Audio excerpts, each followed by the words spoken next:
Magandang araw sa ating lahat. Ang pag-usapan natin yung maraming pang reklamo regarding sa claims sa mga pensioner. Hindi lang ito sa Armed Forces of the Philippines, sa National Police, Coast Guard, Bureau of Jail Management, Bureau of Prison, Jail Management. Kasama kayo dito. Yung mga nag-retire 2013 pababa. 13 pababa. Kung nag-retire ka 2010, may 3 years ka. Differential. Kung nag-retire ka 2005, mayroon kang 8, more or less 8 years. Kung nag-retire ka 2001, mayroon ka 11 months, 11 years. Differential. Kung nag-retire ka ng 2000, mayroon kang 12 years. Kung nag-retire ka ng 1920 o 1950, 1960, 1970, 1980, you have a 12 years differential. Sa AP, kung 12 years retired complete, more or less 300,000 yan, 300,000. Now, kung sa officers, aabot yan less than 400,000 kung 12 years, So, ngayon, dahil nga, ang alam ko pag ipinasok sa bangko, nag-i-increase yung pera ninyo. Pero dito, baliktad, nababawasan. Kaya yung mga unang nabigyan ng 2018-17, kumpleto sila. May 300 na AP nakatanggap, 250,000 ang pera nila. Officers, 350,000. So, nung 2017-18. Pero ngayon, ngayon ang release nila, mayroon na lang 75,000, 50,000. Bahala na kayo, basta yan. May decrease, hindi increase ang nangyayari. Hindi tumataas. Baliktad baliktad ngayon na pinasok nila sa bangko. Sana malaki na sana kasi pinasok sa bangko. Okay, iwanan natin yon. So, pero sa EP, meron pa rin kayong 2019 differential, 6 months lang. Sa 2019, hindi pa nabigay na kompleto sa inyo 2019 differential for only enlisted personnel. Okay, pero may nagtatanong 2013, 2014 kasama ba ako? May nagtatanong 2019 kasama ba ako? Kayo na sumagot kung kasama ba kayo o hindi. Normally hindi. Kulit ninyo eh. Ang dami yung tanong. Ayaw ko ba sa taon ng mga kababayan natin? Paano gawin? Magtanong talaga kayo ng PGMC. So, ang sagot sa inyo, antayin nyo sa ATM, lalabas. Monitored lang kayo. May nagsagot, hindi, para lang sa kwanito, para lang sa mga namatayan. Yes, doon sa munis term, para sa namatayan. Pero yung differential ninyo, na nag-retire ka ng 2010, nasaan yung 3 years mo? Nasaan yung 3 years mo? Nawala. Saan napunta? Yun ang tanong kagad ninyo. Okay. So, yun yung advice ko sa inyo mga kaibigan na pumunta talaga kayo. Pero alam ko na mga sagot kayo, yung mga sagot nila. Kaya dapat alam yung counter. Ngayon, gusto nyo ko yung matulungan direkta? Pag nakipag-usap kayo, i-simple yung i-voice message yung usapan ninyo para alam ko kung anong panlulokong gagawin sa inyo, para alam ko, turuan ko kayo. Sekreto. Kung may problema, tawagan nyo ako. Huwag na yung pa-text-text. Hindi ko kayo pansinin sa text. Okay. Paano ito? Gawa na kayong paraan. Gusto nyo, pag gusto, maraming paraan. Pag ayaw, maraming dahilan. Okay. Pumunta kayo doon. Now, kung pagod na rin talaga kayo at hindi na kayo magastusan, i-search niyo na lang Anti-Rape Authority, tapos autocomplete nandoon.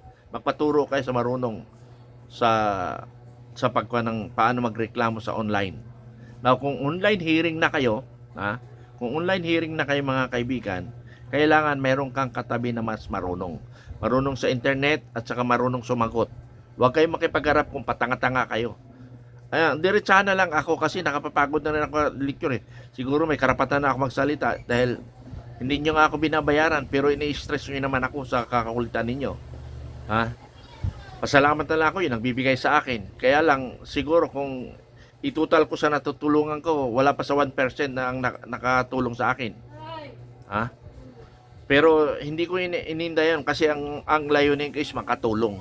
Pero minsan tulungan nyo rin ako kasi pag narinig ng message yun, nandiyan na naman yan, nandiyan na naman.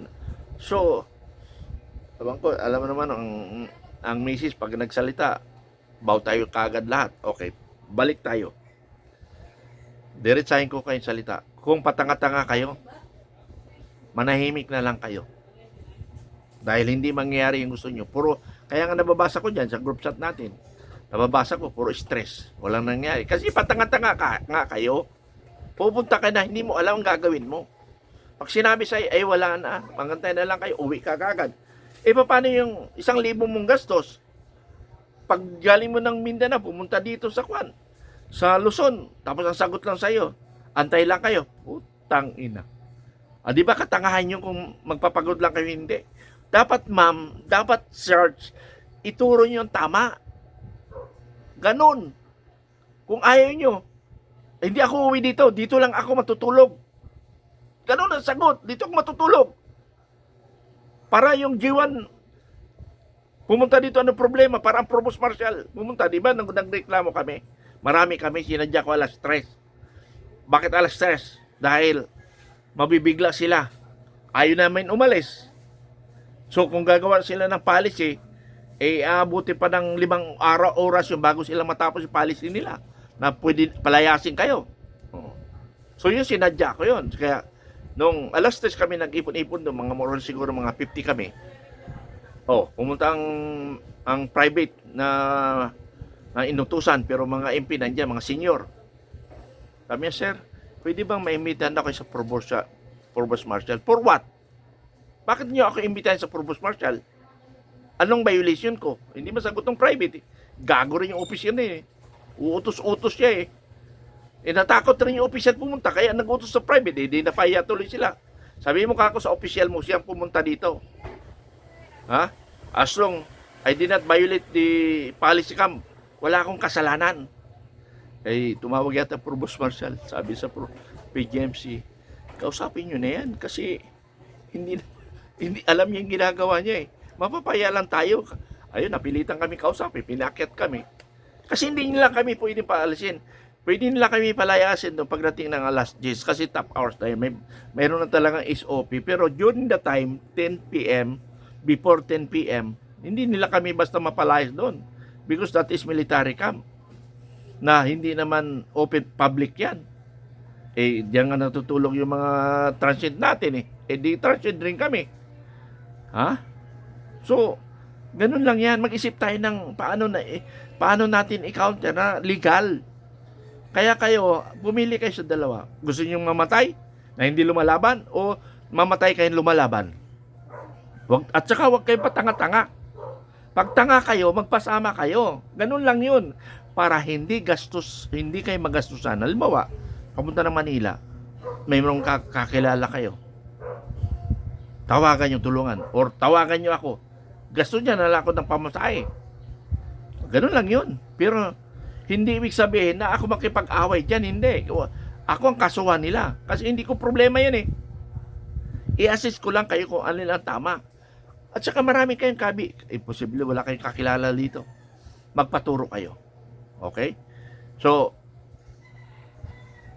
kung ayaw nyo pumunta ng PGMC, doon na lang ka Anti-Retive Authority. Magpatulong kayo paano magreklamo. Kasi pag nakapasok yung complaint nyo, after 3 days, before 3 days, magre-response sila waiting for the response of the PGMC. So, magsasabi niya waiting for 20 days. After 20 days, magantay na kayo ng online hearing. Pag nag-hearing, kailangan may kasama ka na mas marunong sa internet at saka marunong sumagot. Ganun lang yan. I-update nyo ako kung nagreklamo kayo. Hindi yung magsusumbong kayo sa akin, tapos na yung ay Diyos ko, katulad ni sorry Tess ha, sinabihan ko na yung nanay mo na pagkanto sa PGMC, tawaga ako kung nano sugad sa taga PGMC para diretsahan mabaton ko kung nanong karoy nano himuon niya. Tess, magreklamo ka na lang dyan. Bakit yung iba nabigay sa tatay ko hindi? Diyos ko, masalat na naman salita kong tangay. Kaklaro yung gisugad ko na tawaga ako. Kung hindi ako matawagan, for the period of whole day, matatawagan niya ako. Imposible hindi. Okay, so iwanan natin yung sa naman sa veterans. Sa veterans naman, yung mga refund ninyo, sa batas kasi ng 11032, within 15 days dapat mag-response ang head of the office bakit hindi lang naibigay. Ilampas na ng isang buwan. So kung ayaw nyo na pala, diretso na kayo sa anti-retive authority. Ano ang procedure? Ganun din sa sinabi ko kanina sa PGMC. Diretso na kayo. Lahat yung nagpaparipan. Maubos lang yung pera nyo kariripan. Nagpaparipan ka ng 20,000 tapos bigyan ka lang 2,000 o kaya masaklap o 1,000, kulang pa sa pamasahe. So i-online nyo na lang. Ha? Yung may nagparipan 150,000, naripan sa 50,000, pero okay na rin yun. Pero parang dapat i-explain nila bakit 50,000 lang yung pinaripan ko.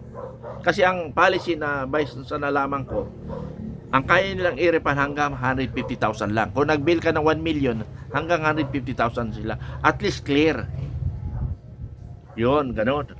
Ngayon, kung 150,000 i-claim mo, tapos 50,000, parang hindi reasonable yun. Dapat paliwanag nila.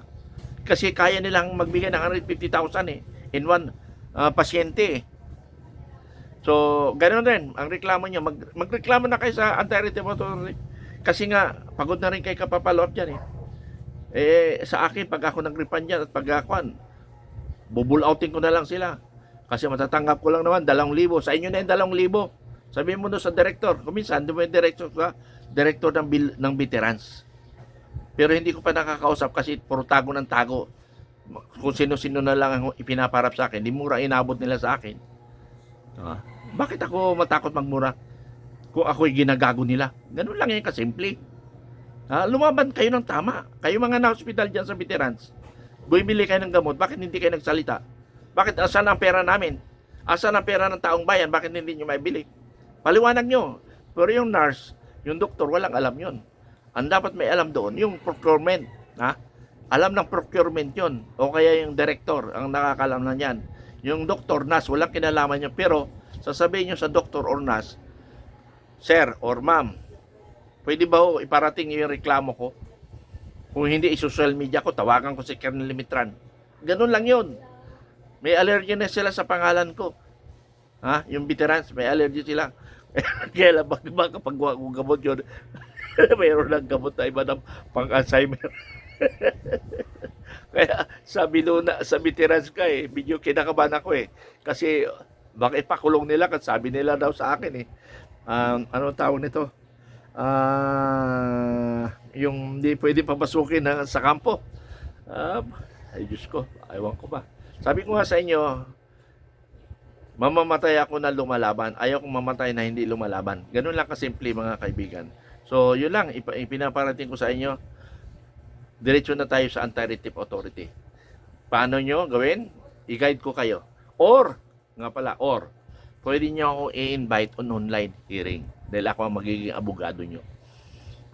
Online hearing, pwede nyo ako i-invite. Kasi pwede mag-invite doon. Invite nyo ako pag online hearing na kayo sa anti-retive authority. Bigyan nyo ako ng bibigyan ka kasi ng yung link paano kayo makapasok. Bigyan nyo ako kasi ino-authorize kayo yung direct na mag-advise sa inyo. Okay, maraming salamat. Pili sa dalawa. Mamatay kayo na hindi lumalaban o mamatay ka na lumalaban. Salamat.